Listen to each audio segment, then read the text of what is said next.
Paz do Senhor a todos, meu nome é Robert Godoy, você está no canal Cristão e hoje nós daremos continuidade ao Resumindo 7, isto é, o resumo da leitura que fizemos nos 7 dias da semana. Vamos continuar aqui em Atos capítulo 20, onde o apóstolo Paulo está se despedindo ali dos anciãos em Éfeso e ele diz: vou para Jerusalém, não sabendo o que lá há de me acontecer, senão o que o Espírito Santo de cidade em cidade me revela, dizendo que me esperam prisões, tribulações, mas nada faço questão, nem tenho a minha vida por preciosa, contanto que cumpra com alegria a minha carreira e o ministério que recebi do Senhor Jesus, para dar testemunho do Evangelho da graça de Deus. Bom, aqui mostra o apóstolo Paulo se despedindo ali dos anciãos de Éfeso, e ele muito certo, muito convicto, que iria para Jerusalém e que sabia que lá esperavam não situações muito agradáveis. No capítulo 21, versículo 4, Paulo com seu grupo chega a Tiro. E ali em Tiro, eles encontraram alguns discípulos. E esses discípulos, pelo Espírito Santo, dizia a Paulo que não subisse a Jerusalém. É isso que o texto diz. Entendemos aqui que os discípulos tiveram a revelação do que iria acontecer com o apóstolo Paulo, das tribulações, dos sofrimentos que sobreviriam a ele. E por amarem Paulo, obviamente, eles não queriam que Paulo passasse por isso. Então eles disseram que Paulo não subisse a Jerusalém. Ou seja, o Espírito Santo teria revelado o que iria acontecer com Paulo, e a atitude de dizer que Paulo não deveria subir para Jerusalém, entendemos nós que foi uma atitude deles, não que o Espírito Santo estivesse dizendo isso. Pelo contexto, nós vemos aqui que Paulo estava certo de ir para Jerusalém antes e também certo depois que foi. Então não nos parece ser uma desobediência à direção do Espírito. Ainda no capítulo 21, no versículo 10, quando eles já estavam, o grupo de Paulo com Paulo já estava em Ptolomaida, diz que chegou da Judéia um profeta por nome Ágabo. E este profeta pegou a cinta do apóstolo, amarrou suas mãos, seus próprios pés. O profeta se amarrou e disse: assim acontecerá com o dono deste cinto, mostrando novamente o que iria acontecer com o apóstolo Paulo em Jerusalém, os sofrimentos que ele deveria passar. No capítulo 22, fala que depois que Paulo foi para Jerusalém e depois que ele foi preso, quando o estavam atando com correias, disse Paulo ao centurião que ali estava: é-vos lícito açoitar um romano?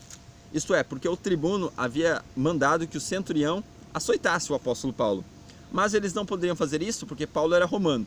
Então Paulo naquele momento valeu-se do seu direito, avisou que era romano, então o centurião foi e avisou ao tribuno. E até o tribuno ficou com medo, porque eles tinham amarrado Paulo sem o ter julgado, sem ter sido de acordo com as regras, com as normas. Porque Paulo tinha esse direito, ele era um cidadão romano e fazia valer os seus direitos. Paulo era alguém instruído. Isso é interessante observar.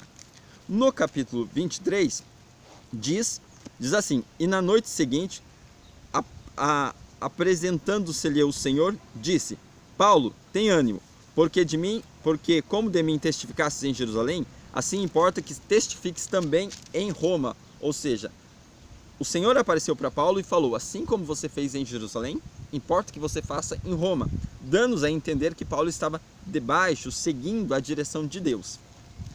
No capítulo 24, nós vamos ver aqui, Paulo está perante Félix para ser julgado por Félix, e o que Félix faz?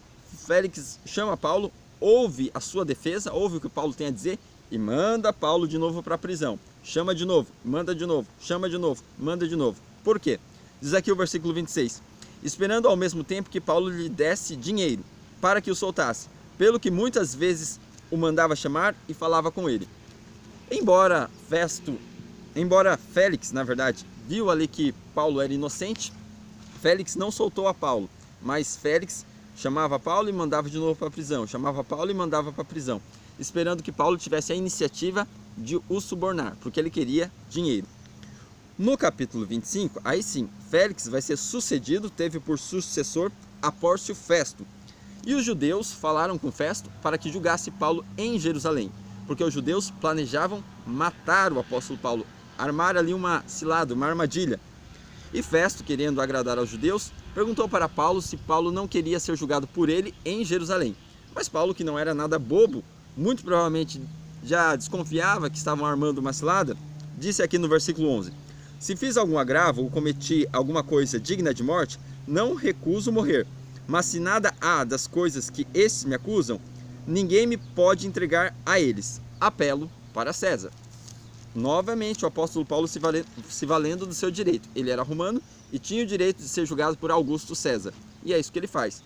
Vendo ali que Festo queria o entregar para os judeus, ele diz: apelo para César, quero ser julgado por César. No capítulo 26, Paulo novamente comparece ali perante Festo, perante o rei Agripa e perante Berenice. Ele começa a contar ali toda a sua trajetória, como ele se converteu, a ordem que o Senhor deu para evangelizar. E quando ele conta tudo isso, Festo diz em alta voz: estás louco, Paulo, as muitas letras te fazem delirar. Mas o apóstolo responde: não deliro, ó potentíssimo Festo, antes digo palavras de verdade e de um são juízo, porque o rei, diante de quem também falo com ousadia, sabes estas coisas, pois não creio que nada disto lhe é oculto, porque isto não se fez em qualquer canto. Isto é, o nome de Jesus tinha ficado conhecido, as obras de Jesus tinham ficado conhecidas. Isso não era algo desconhecido, isso não era uma coisa que ficou presa em uma localidade pequena. Aí Paulo, valendo-se desta ousadia, fala: isto não se fez em qualquer canto. Isso é importante, a obra de Deus e aquilo que Deus faz e realiza não é em qualquer canto, não é em qualquer lugar. Por isso, todos que estão ali diante do Evangelho ficam sem desculpas, porque não há dúvidas do que Cristo fez, não há dúvida da grandeza do seu nome. Então o apóstolo Paulo, se valendo, disse: olha, isso não se fez em qualquer canto, o Senhor sabe muito bem do que eu estou falando, eu não estou louco, não estou delirando, porque isto não se fez em qualquer canto. O Evangelho é assim, ele não se faz em qualquer canto. No capítulo 27, o apóstolo Paulo foi mandado para Roma, ele ainda estava preso, e nesta viagem que ele foi de navio, não aparecendo havia já muitos dias nem sol nem estrelas, e caindo sobre nós uma não pequena tempestade, fugiu-nos toda a esperança de nos salvarmos. A viagem foi muito incômoda, houve muita tribulação. Houve uma tempestade, o navio quase afundou, então todos ali estavam preocupados, sem comer. Foi quando o anjo do Senhor apareceu a Paulo e disse que não se perderia ninguém. Ninguém dos que com ele ali estavam iria se perder. Então Paulo toma a iniciativa, toma ali a liderança, incentiva aqueles que estavam no navio a se alimentarem, a comerem, e fala que nenhum deles iria morrer. E assim sucedeu. Ou seja, Paulo ali naquele momento foi luz nas trevas. Um homem de Deus sendo luz, dando orientação e acalmando ali os demais ímpios. No capítulo 28, encerra-se, o livro de Atos. E aqui no 28 diz assim, versículo 30: e Paulo ficou 2 anos inteiros na sua própria habitação, que alugara, e recebia todos quantos vinham vê-lo, pregando o reino de Deus e ensinando com toda a liberdade as coisas pertencentes ao Senhor Jesus Cristo, sem impedimento algum. Ou seja, o apóstolo Paulo ficou preso em Roma, mas foi-lhe permitido ficar numa prisão domiciliar. Ele ficou preso em sua própria casa, vigiado por um soldado. Mas ele teve a oportunidade de, na sua casa, pregar o Evangelho. E assim conclui-se, aqui o livro de Atos. Agora, indo para a Epístola do Apóstolo Paulo aos Romanos, a Epístola do Apóstolo Paulo aos Romanos começa assim, a partir do versículo 18, diz isso, porque do céu se manifesta a ira de Deus sobre toda a impiedade e injustiça dos homens, que detêm a verdade em injustiça. Porque o que de Deus se pode conhecer, neles se manifesta, porque Deus lhe manifestou. Porque as suas coisas invisíveis, desde a criação do mundo, tanto o seu eterno poder como a sua divindade, se entendem e claramente se veem pelas coisas que estão criadas, para que eles fiquem inexcusáveis. Ora, o que o texto está dizendo? Está dizendo aqui que o próprio céu manifesta a glória de Deus. Ou seja, qual é a garantia, qual é a prova que nós temos que Deus existe? A natureza, a criação, isto prova a existência de Deus. O céu se manifesta a glória de Deus. E o apóstolo está trazendo essa ideia. Ora, não existe criatura sem criador. Assim como não existe um quadro sem um pintor, não existe criatura sem criador. Se existe criação, se existe tudo isso, é porque existe um criador. E mais, se essa criação é organizada, se essa criação é bela, é bonita, isso é sinal, isso é evidência do caráter desse criador. A criação nos revela não só que existe um criador, mas também nos revela quem é este criador. E o apóstolo Paulo aqui, ele traz a menção de que os homens, só por eles estarem diante da natureza, diante do céu, eles ficam sem desculpas. Eles não têm desculpa para não crerem em Deus, para não se sujeitarem a Ele. Porque nós estamos sob a criação de Deus. Nós andamos na criação de Deus, nós respiramos a criação de Deus, nós vivemos em meio à criação de Deus. Então nós nos tornamos indesculpáveis. No capítulo 2, ele vai falar sobre a questão de ser judeu, de ser gentil, e ele fala: porque não é judeu o que é exteriormente, nem é circuncisão o que é exteriormente da carne, mas é judeu o que é no interior, e a circuncisão a que é do coração, no espírito, não na letra, cujo louvor não provém dos homens, mas de Deus. Novamente tratando daquela questão: quem é que é de Deus? Seriam os judeus, por serem circuncidados, e os gentios não seriam de Deus, por não serem circuncidados. Mas ele traz a ideia de que não é a circuncisão que vai definir isso. Mas se alguém que é circuncidado não obedecer a Deus, do que vai valer a sua circuncisão? E se alguém que não é circuncidado obedecer a Deus, esse mostra que é de Deus pelas suas obras, mesmo que não seja circuncidado. Portanto, a verdadeira circuncisão, a verdadeira marca está no coração, na sua vida, se você obedece a Deus ou não. Trazendo para os dias de hoje, é assim também. É religioso aquele que vai ao templo? É religioso aquele que está dentro de uma denominação? Não, mas é verdadeiramente comprometido com Deus aquele que vive com Deus, sendo de uma forma um tanto que não pareça, ou seja, de uma forma mais aparente.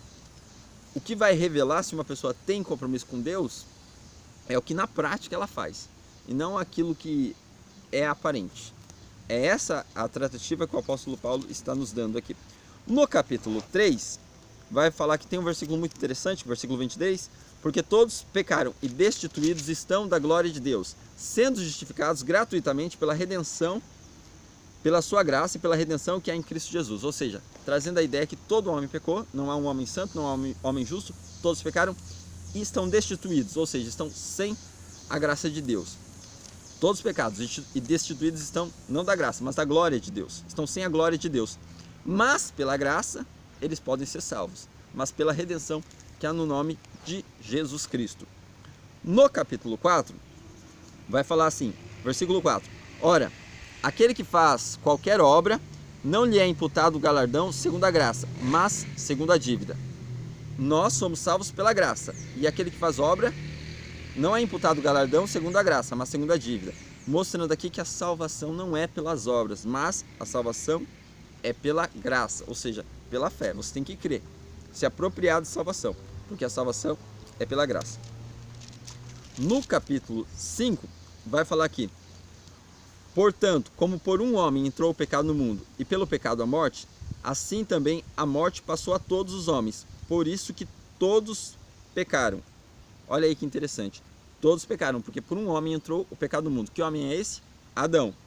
Mas também por um homem o pecado saiu do mundo. Que homem é esse? Jesus Cristo. Para todos aqueles que creem nele, o pecado de sua vida é tirado. Aqui o texto diz: como por um homem o pecado entrou no mundo, e pelo pecado a morte, assim também a morte passou a todos os homens. Por isso todos pecaram. Versículo 19: porque pela desobediência de um só homem, muitos foram feitos pecadores. Assim, pela obediência de um, muitos serão feitos justos, isto é, Jesus. Veio, porém, a lei para que a ofensa abundasse. Mas onde abundou o pecado, superabundou a graça. Ou seja, a lei veio para que a ofensa abundasse, para que, na verdade, a lei mostra o quanto pecador nós somos. Sem lei, como eu vou saber que o que eu faço é pecado? Ou melhor, como alguém vai dizer que aquilo que eu fiz é errado? Não há nenhuma lei que proíba, mas a lei deixa claro que o que eu fiz é pecado, porque eu transgredi a lei.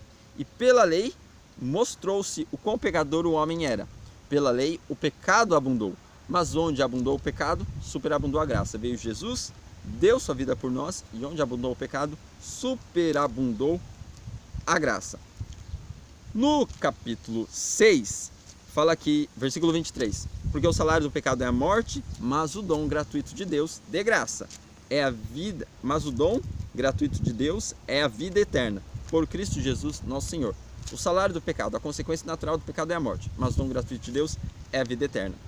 No capítulo 7, vai falar, tratando da questão da lei. Que diremos, pois? É a lei pecado? Será que a lei é uma coisa ruim? Mas eu não conheci o pecado senão pela lei, porque eu não conheceria a concupiscência se a lei não dissesse, não cobiçarás. Então, como que eu sei que eu sou alguém que... Como que eu sei que eu sou pecador? Como que eu sei que eu sou um transgressor? Pela lei. Quando eu saio da lei, eu percebo que eu não estou de acordo com a vontade de Deus. Eu percebo que eu sou um pecador. Então aqui o apóstolo vai trazer essa ideia. Eu sei que eu tenho concupiscência em mim, porque a lei diz, não cobiçarás. E aqui ele diz, mas o pecado, tomando ocasião pelo mandamento, operou em mim toda a concupiscência, porque sem lei estava morto o pecado. Se não houver lei, não existe desobediência, porque não existe lei nenhuma. E eu, em algum tempo, vivi sem lei. Vindo o mandamento, reviveu o pecado em mim. Quando nós somos crianças, nós não temos entendimento. Consequentemente, nós não fazemos assim... O nosso pecado ele não é imputado, ele não é contado. Porque o que nós fazemos, nós não temos consciência do que é proibido. Então, em algum tempo, nós vivemos sem lei. Mas quando vem a consciência, logo vem o pecado, vem a consciência de pecado. Porque o pecado, tomando ocasião pelo mandamento, me enganou, e por ele me matou. E assim a lei é santa, o mandamento santo, justo e bom. Logo tornou-se-me o bom em morte? De modo nenhum.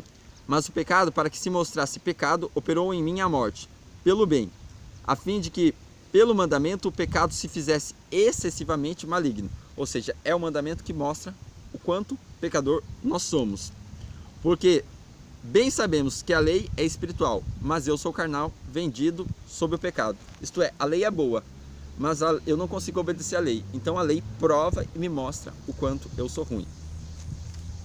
E aqui nós sabemos que a lei é espiritual, mas nós somos carnal. E por isso essa complexidade. E por isso que a lei está sempre contra nós. No capítulo 8, versículo 1 vai dizer, porque agora nenhuma condenação há para os que estão em Cristo Jesus, que não andam segundo a carne, mas segundo o Espírito de vida.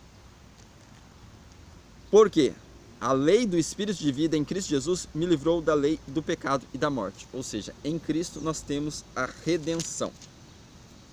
No capítulo 9, versículo 8 diz assim, isto é, não são os filhos da carne que são filhos de Deus, mas os filhos da promessa são contados como descendência. Novamente tratando, não é a carne, mas os filhos da promessa. Quem são os filhos da promessa? Aqueles que têm fé. Os filhos da fé, aquelas pessoas que colocam sua fé em Deus, esses são os filhos da fé. Não o que é da carne. Não é um povo como assim, o povo de Israel, a descendência de Abraão na carne, mas aqueles que têm fé, incluindo, se tiver fé, a descendência da carne, mas incluindo quem não é da descendência de Abraão pela carne, mas quem tem a mesma fé de Abraão, exercendo fé em Deus. No capítulo 10, fala aqui, irmãos, o bom desejo do meu coração e a oração a Deus por Israel é para a sua salvação. Aqui o apóstolo Paulo falando, porque lhes dou testemunho de que têm zelo de Deus, mas não com entendimento. Porque não conhecendo a justiça de Deus e procurando estabelecer a sua própria justiça, não se sujeitaram à justiça de Deus. Porque o fim da lei é Cristo, para a justiça de todo aquele que crê. Ou seja, o apóstolo Paulo está dizendo que ele deseja que todos viessem a se arrepender, que todos viessem à salvação. Porque o bom desejo do meu coração e a oração a Deus por Israel é para a sua salvação. Porque eles têm zelo de Deus, mas não com entendimento. Porque eles não aceitam a justiça de Deus e querem ser justos por conta própria. E pela lei, ninguém pode ser salvo, porque o fim da lei é Cristo, o cumprimento da lei é Cristo. Foi Ele que cumpriu a lei, em todos os sentidos. No sentido de que Ele obedeceu a lei e no sentido que Ele era tudo que estava profetizado, o cordeiro que deveria morrer. Então Cristo é o cumprimento da lei por nós. Ele é a nossa salvação. Então ele fala, eles têm zelo, mas sem entendimento.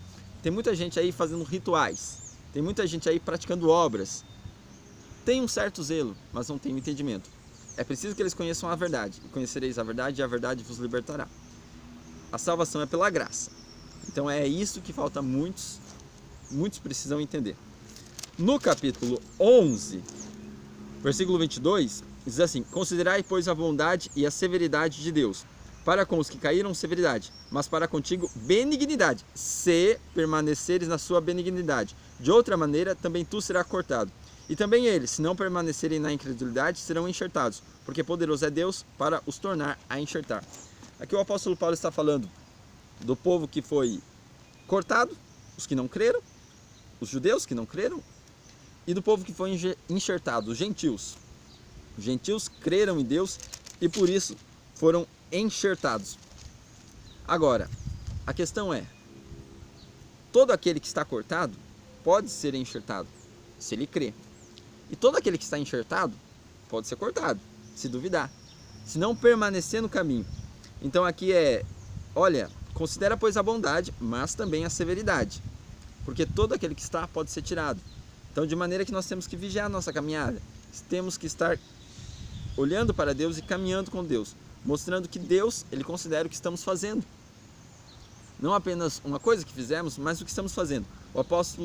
A Bíblia nos traz essa ideia, né, de ser fiel até a morte. A Bíblia nos traz essa ideia de perseverarmos até o fim, para não perdermos o que temos ganho. No capítulo 12, vai falar, versículo 1, rogo-vos, pois, irmãos, pela compaixão de Deus, que apresenteis o vosso corpo em sacrifício vivo, santo e agradável a Deus, que é o vosso culto racional. E não sede conformados com este mundo, mas sede transformados pela renovação do vosso entendimento, para que experimenteis qual seja a boa, agradável e perfeita vontade de Deus. Então o apóstolo Paulo está dizendo, apresente a Deus o vosso culto racional, que é os vossos corpos como sacrifício vivo. Por que sacrifício vivo? Porque sacrifício tinha que ser morto. Na verdade, para ser sacrificado, a pessoa teria que matar o animal. Apresentar a Deus um sacrifício era apresentar um animal morto. Mas aqui o apóstolo diz, eu rogo a vocês que apresentem os vossos corpos como sacrifício vivo. Ou seja, você deve se apresentar perante Deus como sacrifício vivo. E ele continua, não se conformando com este mundo, não vos conformáveis com este mundo, mas transformai-vos pela renovação do vosso entendimento. Não se conformar, não tomar a forma deste mundo. E não é transformar o mundo, é transformai-vos. Você deve se transformar pela renovação do vosso entendimento. Porque qualquer transformação no mundo, qualquer transformação externa, nós só conseguiremos fazer se nós primeiro formos transformados. Nós somos chamados para ser testemunha. Nós somos chamados para primeiro viver o Evangelho, para assim, sendo sal da terra, nós consigamos levar sabor, temperar este mundo. Primeiro, sendo nós mesmos a diferença. Então ele fala, não vos conformeis com este mundo, mas transformai-vos pela renovação da vossa mente, pela mudança de mente. Temos que estar com a nossa mente sempre em transformação, sempre melhorando. Temos que nos converter pela palavra, nos entregar à palavra e pela renovação da nossa mente fazemos a diferença nesse mundo. No capítulo 13, fala aqui, a partir do versículo 1, toda alma esteja sujeita às potestades, às autoridades superiores, porque não há autoridade que não venha de Deus. E continua aqui, e as autoridades que há foram ordenadas por Deus. Por isso, quem resiste à autoridade, resiste à ordenação de Deus. E os que resistem trarão sobre si mesmos a condenação. Porque os magistrados não são terror para as boas obras, mas para as más. Queres tu não temer as autoridades? Faze o bem, e terás louvor dela. Porque ela é ministro de Deus para o bem. Mas se fizeres o mal, teme, pois não traz à toa a espada, porque é ministro de Deus e vingador para castigar os que fazem males. Ou seja, nos dias de hoje, existem até pessoas que pedem o fim da polícia. Ah, não acabou, tem que acabar, eu quero o fim da polícia militar. Isso é um absurdo. Veja que alguns acham que cristianismo é uma coisa assim, Deus é amor, Deus é paz, então Deus não gosta de arma, Deus não quer que ninguém morra. Não é bem assim que a coisa funciona. Existe em Deus a bondade, mas existe em Deus também a severidade. E a pena de morte, a primeira pena de morte que existiu, não foi estabelecida pelos homens, mas foi estabelecida pelo próprio Deus. Ou seja, esta ideia de que Deus seria contra as armas? Aqui está a resposta para isso. Não é à toa que as autoridades trazem espada. A polícia tem arma? Claro, aquela arma não está lá à toa, não está lá para brincar. Mas aqui diz que a autoridade é vingador, é ministro de Deus e é vingador para os que fazem mal. Ou seja, se você não quer ter medo da autoridade, faça o bem. É isso que a Bíblia diz. Nós podemos tomar, por exemplo, ali na crucificação, quando Jesus estava sendo crucificado, ele foi crucificado entre dois ladrões. Um deles se arrependendo disse: Senhor, lembra-te de mim quando entrares no teu reino. Jesus respondeu e disse: ainda hoje tu estarás comigo no paraíso. Que coisa linda, não é? Jesus salvou aquele ladrão, mas é interessante uma coisa. Jesus disse: ainda hoje tu estarás comigo no paraíso. Ou seja, para o inferno você não vai. Mas se você vai estar comigo ainda hoje no paraíso, significa que você vai morrer nessa cruz. Por que o ladrão não foi salvo? Por que Jesus não libertou o ladrão da cruz? Falou: como se arrependeu, eu vou te tirar da cruz. Não, Jesus tinha que morrer, mas ele veio para morrer, mas o ladrão não precisava, ele podia ser liberto. Mas Jesus não libertou o ladrão, porque ele mesmo, o próprio ladrão, confessou: nós estamos aqui porque merecemos. E é interessante que nós não vemos Jesus interferindo em juízos humanos. Na época de Jesus, muitas pessoas eram crucificadas. Nós não vemos Jesus interferindo em nenhuma crucificação. Nós vemos Jesus curando cegos, curando coxos, mas nós não vemos Jesus entrando em cadeias e libertando bandidos. Nós não vemos ele fazendo isso. Ou seja, quando o Império Romano tomava uma decisão, nós não vemos Jesus se opondo a isso e libertando bandido, impedindo crucificações. Ou seja, as autoridades estão aí como ministros, e nisso Jesus não interferia. E nós vemos por quê? Porque o homem ele colhe as consequências, os resultados das suas próprias escolhas. Ou seja, temos que nos submeter às autoridades, temos que estar de acordo com a lei, e quem não faz o mal não precisa temer. É isso que diz aqui, essa primeira parte aqui de Romanos capítulo 13. Bom, com isso nós concluímos o resumindo 7 de hoje. No próximo vídeo nós terminaremos Romano e começaremos já 1 Coríntios. Espero que tenha sido útil, proveitoso, e até o nosso próximo vídeo, querendo Deus.